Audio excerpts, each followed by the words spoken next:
Assalamualaikum warahmatullahi wabarakatuh.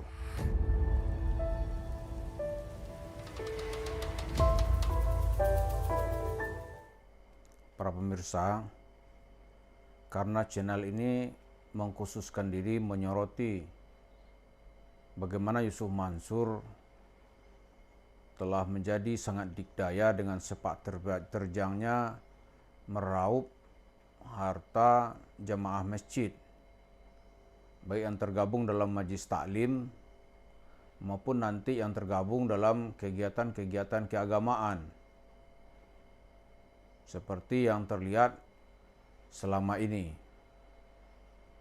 Perlu kita ketahui, Yusuf Mansur itu sebelum melakukan tindakannya, dia sengaja menjual isu. Dari isu inilah Yusuf Mansur bisa berhalusinasi. Maka kemudian dari halusinasi itu bisa membius seolah-olah yang dia lakukan itu sebuah perbuatan yang benar, padahal itu hanyalah modus untuk mendapatkan uang. Di antara modus yang paling dahsyat, di mana Yusuf Mansur sangat takut kalau modusnya ini terbongkar dan dibongkar, dan sekarang kita terus-terusan membongkar gitu. Yaitu bagaimana Yusuf Mansur menjual proyek-proyek dalam dimensi sedekah ataupun nanti investasi. Ada isu, di sanalah Yusuf Mansur bisa hidup.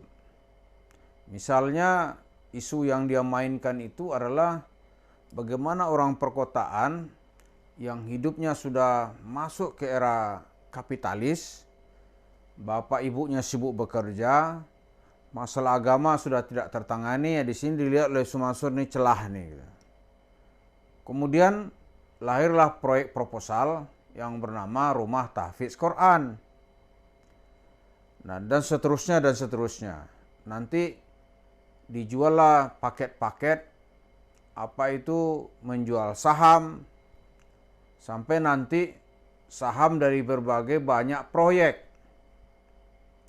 Padahal begitu kita telusuri, misalnya proyek membeli bank, proyek tabung tanah, itu nanti ujung-ujungnya pasti berakhir dengan kekecewaan, berakhir dengan, ya bisa kita sebut akhirnya itu ternyata proyek tipu-tipu.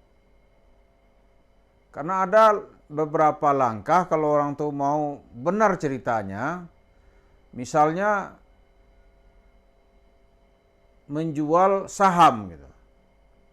Katakanlah sebuah upaya yang benar dalam upaya menjual saham itu minimal orang harus melakukan beberapa hal. Yang pertama, perusahaan yang dia dirikan itu jelas legalitasnya. Nama perusahaannya apa gitu. Yusuf Mansur ketika menawarkan saham, misalkan membeli klub sepak bola, dia akan membeli Manchester United lantas dirubah dengan Mansur United.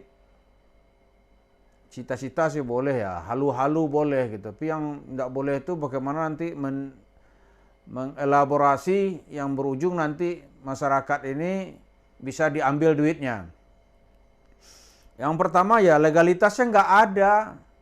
Yusuf Mansur mau cerita itu perusahaannya apa, nggak pernah jelas itu. Tapi karena masyarakat kita tidak pernah mempersoalkan, ya terjadi di perusahaannya nggak jelas. Yang kedua, kalau sebuah perusahaan mau menjual saham gitu, apalagi saham itu saham publik, di dalam perundang-undangan di negara kita, perusahaan itu harus IPO terlebih dahulu. Ya kan? Initial Public Offering.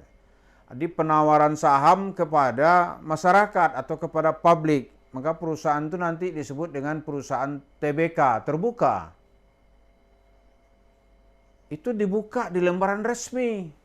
Dicatat di Bursa Efek bahwa sebuah perusahaan ini akan menjadi perusahaan terbuka dan atau menjadi perusahaan publik.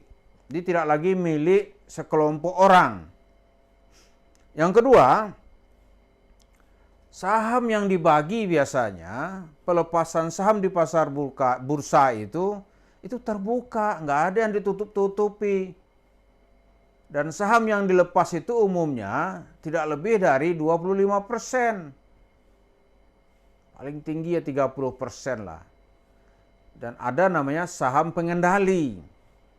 Di saham yang dipunya itu ada pengendalinya. Misalnya Somansur punya perusahaan.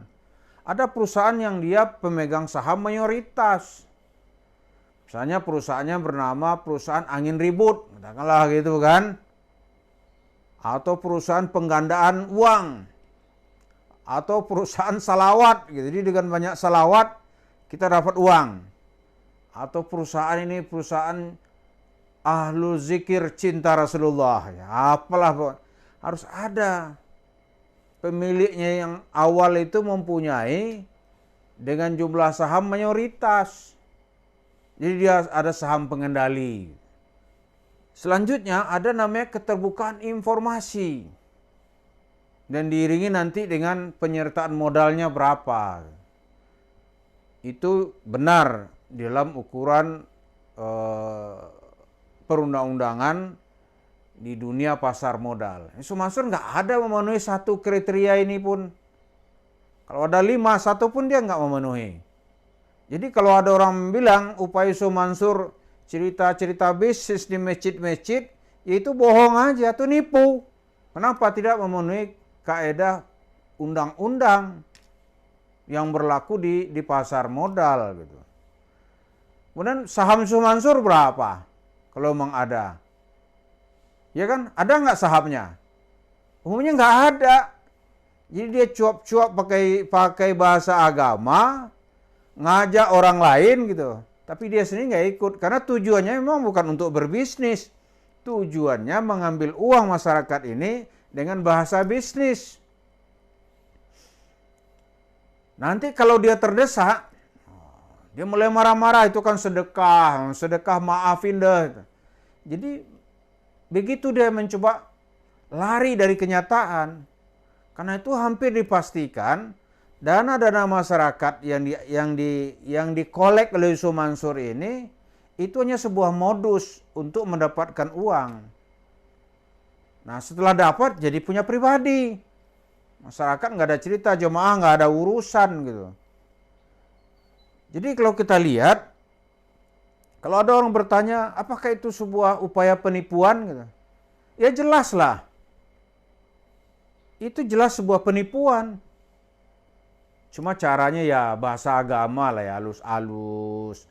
Minta dengan bahasa wallahi, ngaku berjumpa dengan Nabi Muhammad, berjumpa dengan Abu Bakar, kemudian berjumpa dengan malaikat merintahin Nabi Muhammad atau Allah merintahkan kepada Muhammad. Cerita-cerita bohong lah. Ada lagi cerita-cerita yang nggak masuk akal, cerita-cerita salawat. Wah, aneh selawatin. Pokoknya orang dibius sedemikian rupa dan dipaksa untuk percaya. Tapi upaya-upaya Somansur itu sekarang dengan keterbukaan informasi, ya orang nggak percaya lagi gitu. Apa iya itu agama begitu gitu. Dan sejauh yang bertanya kepada kami jelasin itu bukan ajaran Islam. Bapak setuju terserah, tapi kalau dibilang Islam tidak gitu. Dan kalau rugi nanti ya tanggung sendiri. Karena selama ini yang mengikuti Somansur pasti berujung dengan kekecewaan dan rasa sakit hati.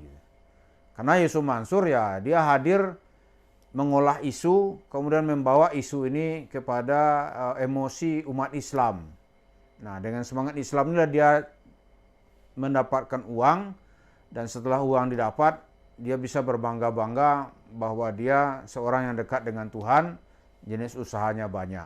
Itulah kesimpulan kita bagaimana Somansur yang terus-menerus melakukan penipuan dan melanggar peraturan dan perundang-undangan di negeri ini. Terima kasih. Assalamualaikum warahmatullahi wabarakatuh.